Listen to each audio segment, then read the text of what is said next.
अभिवादन स्वीकार कीजिए ब्रजेश मिश्रा का और आप देखना शुरू कर चुके हैं द डिबेट। बहन भाइयों, ईरान वार 12वें दिन में प्रवेश कर गई है। अब यह किसी एक देश की लड़ाई नहीं, किसी दो देश का एक देश पर हमला नहीं, बल्कि ये एक क्षेत्रीय युद्ध यानी रीजनल वार में तब्दील हो गया है। जिस तरह से मिडिल ईस्ट पर ईरान जवाबी कार्रवाई कर रहा है और जिस तरह से पूरी दुनिया भर में एनर्जी क्राइसिस उत्पन्न हुई है और जो एक दूसरे पर हमले हो रहे हैं, उसका प्रभाव सिर्फ एक क्षेत्र में नहीं बल्कि दुनिया भर में है और भारत में भी इसका बहुत गहरा प्रभाव है। आज चर्चा हम ईरान युद्ध की करेंगे, उस पर पड़ने वाले मिडिल ईस्ट और वेस्ट एशिया पर प्रभाव जो सीधा है और अप्रत्यक्ष प्रभाव दुनिया के किन किन क्षेत्रों में है, भारत की क्या भूमिका है और हमारी सामने चुनौतियां क्या हैं और हमें करना क्या चाहिए। आज इस विषय पे विस्तृत चर्चा करेंगे। अब बहनों भाइयों, ऐसा प्रतीत होता है कि ईरान ने एक फार्मूला बना रखा है, एक आंख के बदले तीन आंख। अगर ईरान पर एक हमला होता है तो वो जवाबी कार्रवाई अमेरिका या इजराइल पर नहीं बल्कि वो अरब देशों पर करता है, जिसमें यूएई, सऊदी अरब और कतर सबसे बड़े निशाने पर है। 2 दिन पहले ईरान की सबसे बड़ी गैस फील्ड पर इजराइल और अमेरिका ने संयुक्त कार्रवाई की। हालांकि बाद में अमेरिका मुकर गया कि हम उसमें शामिल नहीं थे, लेकिन किसी भी एनर्जी इंफ्रास्ट्रक्चर पे यह किया जाने वाला पहला भीषण हमला था और यही बात ट्रिगर कर गई। ईरान ने महज कुछ घंटों के अंदर अबू धाबी में यूएई की सबसे बड़ी रिफाइनरी और गैस फील्ड पर अटैक कर दिया और उसको लगभग उसकी कैपेसिटी या तो 20% बची है या फिर बंद हो गई है, क्योंकि खतरे बहुत हैं चलाने में, आग लग जा रही। उसके बाद कतर में दुनिया के सबसे बड़े एलएनजी प्लांट पर अटैक कर दिया ईरान ने, जहां से भारत को सर्वाधिक एलएनजी प्राप्त होती है, जो बाद में यहाँ एलपीजी में तब्दील होती है। वो लगभग उसकी कैपेसिटी इस वक्त शून्य चल रही है। जो दुनिया को गैस सप्लाई करता था वो एलएनजी प्लांट बंद हो गया। क्यों? इजराइल ने उनके यहाँ अटैक किया, उन्होंने जवाबी कार्रवाई की। यही काम सऊदी अरेबिया में अरामको की ऑयल रिफाइनरीज में किया गया। वहां भी ईरान ने बहुत भीषण हमला किया है। बहरीन में अटैक किया, इराक पे अटैक किया है। बहनों भाइयों, जिस तरह के हालात पश्चिम एशिया और खास तौर पर मिडिल ईस्ट में उत्पन्न हुए हैं, उसने लड़ाई को भयंकर ही नहीं बहुत भीषण बना दिया, बहुत ही कॉम्प्लिकेटेड बना दिया। इन मुल्कों का जो आपस में युद्ध है वो तो इनका आपस का में लड़ रहे हैं, लेकिन उसका इंपैक्ट दुनिया भर में पड़ रहा है। क्यों पड़ रहा है? क्योंकि ये मिडिल ईस्ट की जो कंट्रीज हैं, इनका जो भी तेल और गैस है, इसकी सप्लाई चाइना से लेकर, हिंदुस्तान से लेकर, यूरोप से लेकर अमेरिका तक है। दुनिया के हर मुल्क को अपना देश चलाने के लिए, अपने संसाधनों को मोबिलाइज रखने के लिए गैस और तेल की ज़रूरत है। उसकी आपूर्ति का एक बहुत बड़ा हिस्सा इन अरब देशों से में उत्पन्न होता है, जो हार्मूज जलडमरू मध्य से दुनिया भर में समुद्र के सहारे अलग अलग कॉन्टिनेंट मुल्कों में प्रवेश करता है।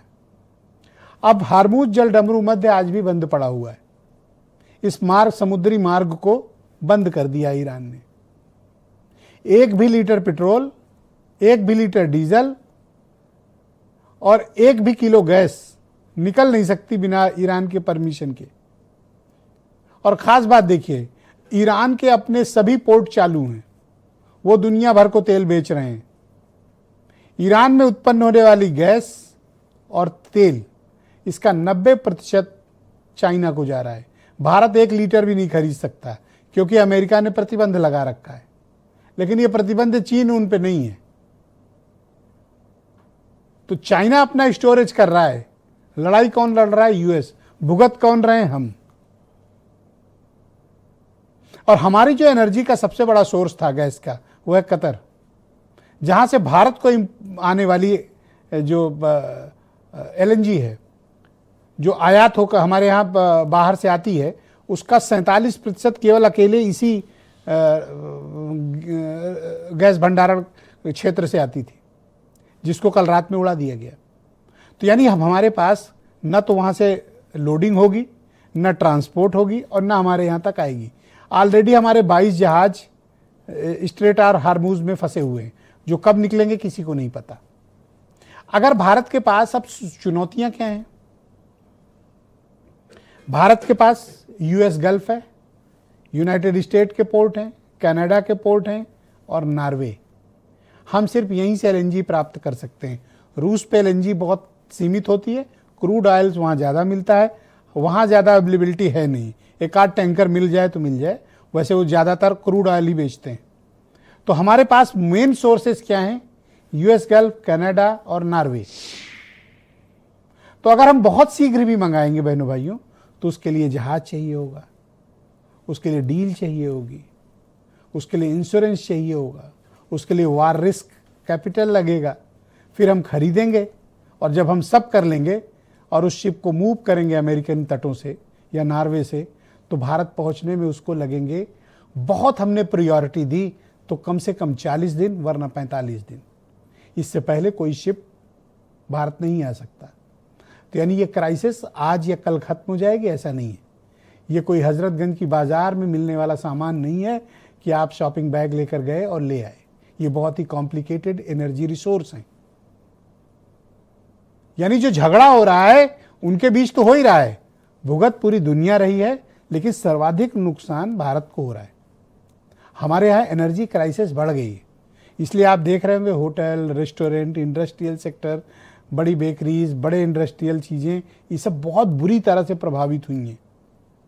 बड़े शहरों में या रिसोर्सफुल लोगों को तो सिलेंडर्स मिल ही रहे हैं, लेकिन ज़रा छोटे शहरों में चले जाएं, लोग एक एक सिलेंडर के लिए 24-24 घंटे, 48-48 घंटे लाइनों में लगे। क्रूड ऑयल की कमी नहीं है हमारे यहाँ, पेट्रोल डीजल की, इसलिए कोई उस पर परेशानी की बात नहीं है। हमारे पास स्टॉक भी है और अदर जगहों से, दूसरी जगहों से क्रूड ऑयल मिल भी रहा है हमें, उसकी समस्या नहीं है पेट्रोल डीजल की। लेकिन सबसे बड़ी समस्या है एलपीजी की, जो हमें अभी मिलने वाली नहीं है। ये संकट है हमारे सामने, इस संकट को स्वीकारना होगा। लेकिन ये लड़ाई 20वें दिन पहुंच चुकी है, इसके खत्म होने के कोई आसार नहीं। इजराइल इसको एस्केलेट कर रहा है, अमेरिका अब इस युद्ध में फंस चुका है।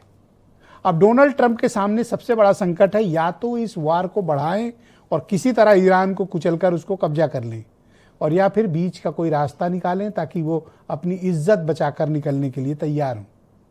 लेकिन आज ईरान के सुप्रीम लीडर ने, अभी मैं डिबेट में आ रहा था थोड़ी देर पहले, बड़ा ऐलान किया है। उन्होंने कहा है कि अरब देशों में जितने भी मिलिट्री अड्डे अमेरिका ने बनाए हैं, इन पर तब तक हमले जारी रहेंगे जब तक ये पूरी तरह से तबाह, नष्ट और बंद नहीं कर दिए जाएंगे। इसका मतलब ये वार आज 20 दिन में है, अभी कब तक चलेगी कोई नहीं जानता। उसी तरह जैसे रूस और यूक्रेन की वार पिछले कई वर्षों से चल रही है और वो कब खत्म होगी कोई नहीं जानता। लिहाजा भुगतने के लिए तैयार भी रहिए। एक कुछ बयान सुने फिर आज की डिबेट। मुझे ऐसा लगता है भारत की कूटनीति पूरी तरह से विफल है। लाल लाल लेजर आंखों से कूटनीति नहीं चलती है, जबरन गले पड़ के गलबैया करके कूटनीति नहीं चलती। और विफल कूटनीति का नतीजा आज गैस के दाम, आज पेट्रोल डीजल, आज जो किल्लत हो रही है, आज जो प्लास्टिक इंडस्ट्री, जो फैक्ट्रीज बंद हो रही है, उसमें नजर आ रही है। मुझे लगता है सरकार जो है वो मुगालते में जी रही है। सरकार को कोई फर्क नहीं पड़ रहा है कि लंबी लंबी लाइनें लगी हुई हैं। नोटबंदी में लाइन में खड़ा किए, फिर कोरोना की लाइन में खड़ा किए, बोले तो आनंद ही नहीं आया। अब गैस सिलेंडर की लाइन में खड़ा करो, गैस सिलेंडर की लाइन में पूरा देश खड़ा है।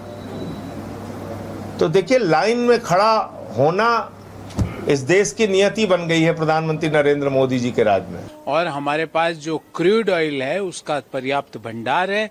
2 महीने से ज्यादा का क्रूड ऑयल का भंडार देश में रिफाइनरीज के इन्वेंट्री में पड़ा हुआ है। गैस की भी देश में कोई किल्लत नहीं है। और जो स्ट्रेट ऑफ हॉर्मुज में भी जिन जहाजों पर भारत का तिरंगा है उनको भी सेफ एग्जिट प्लान दिया जाएगा। हमारे यहाँ किसी प्रकार की कोई समस्या नहीं है। तो बहनों भाइयों, आज की डिबेट को आगे बढ़ाएंगे भारतीय जनता पार्टी के प्रवक्ता संजय चौधरी मेरे साथ मौजूद हैं। मनीष सिंघवी उत्तर प्रदेश में कांग्रेस कमेटी के प्रवक्ता, कर्नल शरद शरण मेरे साथ हैं, समाजवादी पार्टी के प्रवक्ता हैं, वीरेंद्र प्रताप सिंह ये अध्यक्ष हैं लखनऊ पेट्रोलियम डीलर्स एसोसिएशन के, कर्नल तेजेंद्र पाल त्यागी जी मेरे साथ कार्यक्रम में जुड़े हुए हैं, और आज के खास मेहमान डॉक्टर करोरी सिंह, फॉरेन मामलों के इस देश के टॉप एक्सपर्ट, और वीरेंद्र सिंह जी हमारे नेशनल हेड। आप सभी का स्वागत और धन्यवाद। संजय चौधरी जी, आप